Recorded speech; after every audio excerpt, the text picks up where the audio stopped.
Assalamualaikum warahmatullahi wabarakatuh. Perkenalkan, nama saya Syamenda Fitriati dengan NIM 2122029, program studi pendidikan agama Islam. Baik, kita akan sharing tentang sabar dan ikhlas.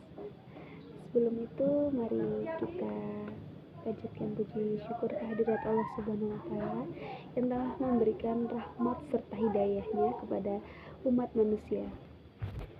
Bercerita tentang sabar di sini yaitu kita sabar dengan segala ujian yang Allah berikan, karena di dunia ini kita tidak akan luput dengan ujian. Setiap episode yang kita lalui di dunia ini itu pasti akan ada ujiannya, baik berupa kesedihan, kesulitan, kebahagiaan, dan masih banyak lagi teman-teman sekalian. Bahkan dalam Al-Quran surat Al-Baqarah ayat 155 dijelaskan di situ ada ujian-ujian yang akan menimpa kita berupa ketakutan, kelaparan, kekurangan harta, kekurangan jiwa, kekurangan buah-buahan, dan itu akan berlaku bagi kabar gembira bagi orang-orang yang sabar, teman-teman sekalian. Karena di situ ujian akan semakin besar, akan datang kepada orang-orang yang soleh-solehah. Jadi orang-orang yang soleh-soleh itu ujiannya malah semakin besar, teman-teman sekalian. Dan perlunya kita di sini menghadapi ujian di dunia ini, kita harus mengimani takdir Allah Subhanahu wa Ta'ala, teman-teman sekalian, karena dijelaskan di sini di Lauhul Mahfuz sudah dituliskan 50.000 tahun yang lalu sebelum penciptaan bumi dan langit. Itu sudah ditentukan oleh Allah Subhanahu wa Ta'ala skenario manusia baik berupa kematian, berupa jodoh, rezeki, sudah dituliskan semua di Lauhul Mahfuz 50.000 tahun yang lalu, teman-teman sekalian. Di dalam kitabnya Ibnul Qayyim radhiyallahu an juga berkata, landasan kebaikan adalah jika engkau tahu setiap yang dikehendaki Allah itu pasti akan terjadi, teman-teman sekalian. Dan begitu juga sebaliknya, jika Allah tidak berkehendak maka tidak akan terjadi. Jadi percaya saja, teman-teman sekalian, yakini saja bahwa di setiap cobaan itu pasti ada hikmah di dalamnya, hikmah yang terkandung di dalamnya, teman-teman sekalian.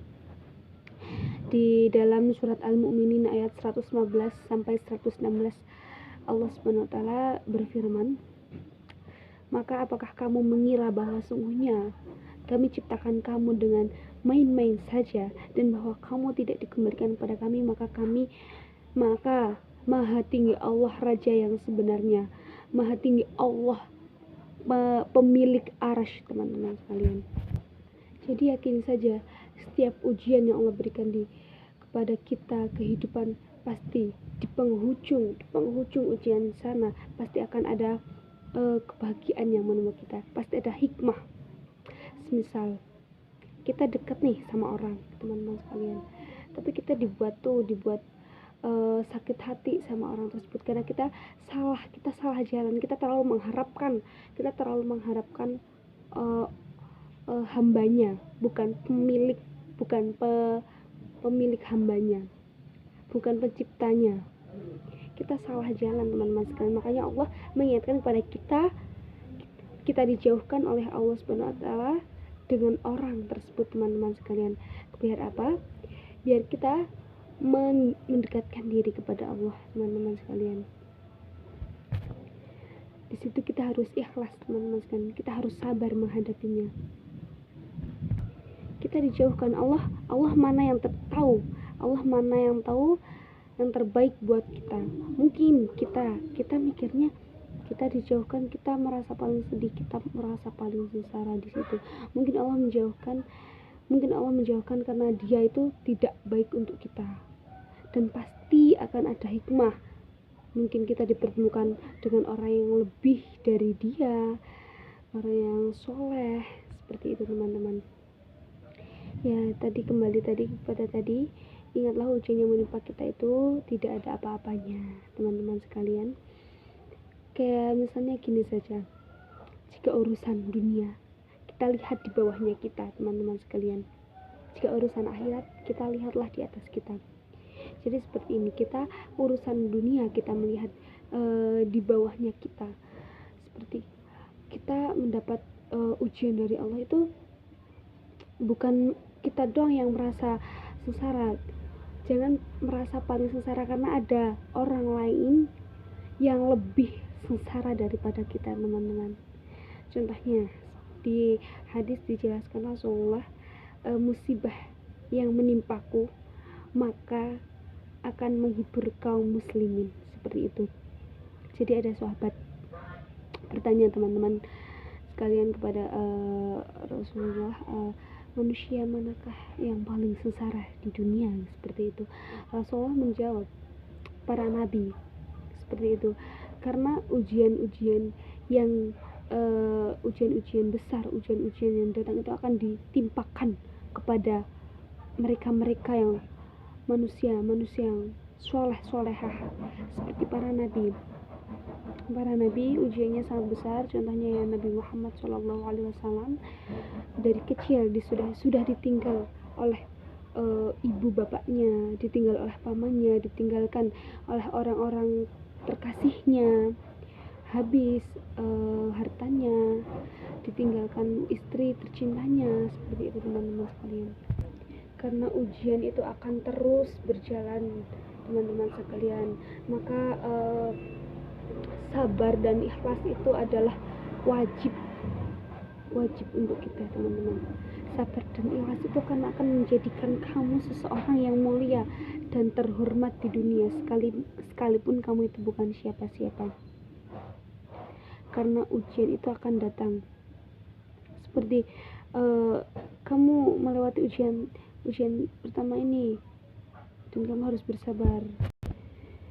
Kamu melewati ujian ini karena kamu pasti akan dituntut untuk bersabar di situ, teman-teman sekalian.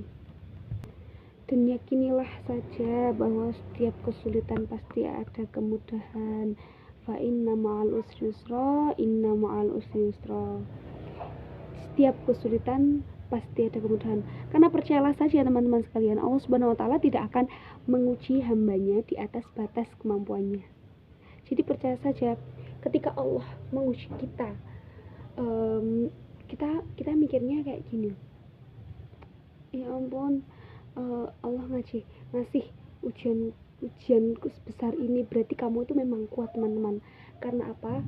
Karena di saat kamu diuji oleh Allah Subhanahu wa taala, maka derajat kamu akan naik, teman-teman sekalian. Kita akan naik derajatnya di mata Allah Subhanahu wa taala, tergantung kita. Jika ujian itu datang kepada kita dan kita masih saja terus mengeluh, terus selalu mengeluh, maka itu ya tidak akan naik derajat. Yakini saja, setiap kesulitan pasti akan ada kemudahan. Allah selalu ada di sampingmu. Allah selalu ada setiap hamba-hambanya meminta. Gini, hadapilah, sabar. Sabar itu apa sih? Sabar itu menurut Ali bin Abi Thalib itu menahan hati dan lisan untuk tidak berkeluh kesah, menahan anggota tubuh untuk tidak emosional. Contohnya seperti saat kita dihadapi oleh ujian, kita berteriak-teriak, misal kita kehilangan seseorang, apa yang kita cintai. Karena sadarilah, di dunia ini tuh pasti akan kembali kepada yang menciptakannya, seperti itu. Kita di sini bersabarlah, karena semua ini tuh hanya masalah waktu, seperti itu, teman-teman sekalian. Ya, bersabarlah, karena sabar itu menenangkan jiwa, ikhlas itu mendamaikan hati, dan sabar dan ikhlas itu mengajarkan kita tentang memahami. Bukanlah bersabar jika kita mempunyai batas, dan bukanlah keikhlasan jika merasakan sakit. Jadi kalau kita masih mempunyai batas, kayak ada kata-kata sabar itu ada batasnya kali, tidak seperti itu. Sabar itu memang tidak ada batasnya, tapi perlakuan kita seperti itu, perlakuan kita tentang cara bersabar seperti itu teman-teman. Kadang orang-orang yang terlalu sabar itu mah dianggap bodoh, tapi itu salah teman-teman sekalian. Tidak seperti itu konsepnya teman-teman sekalian. Dan jika keikhlasan, saya pernah bertemu dengan kata-kata seperti ini. Ikhlas itu seperti surat Al-Ikhlas yang tidak ada kata ikhlas di dalamnya. Jadi kalau kita misalnya nih contoh, kamu ikhlas enggak? Iya, aku ikhlas kok. Berarti belum ikhlas ya teman-teman sekalian. Saya menyebutnya seperti itu karena saya pernah menemui kata-kata seperti itu ya. Ikhlas adalah seperti surat Al-Ikhlas yang tidak ada kata ikhlas di dalamnya teman-teman. Mungkin itu saja dari saya. Saya masih kurang sekali ilmu-ilmu yang saya pelajari, belum begitu banyak. Kita sharing saja teman-teman. Sekian dari saya. Wassalamualaikum warahmatullahi wabarakatuh.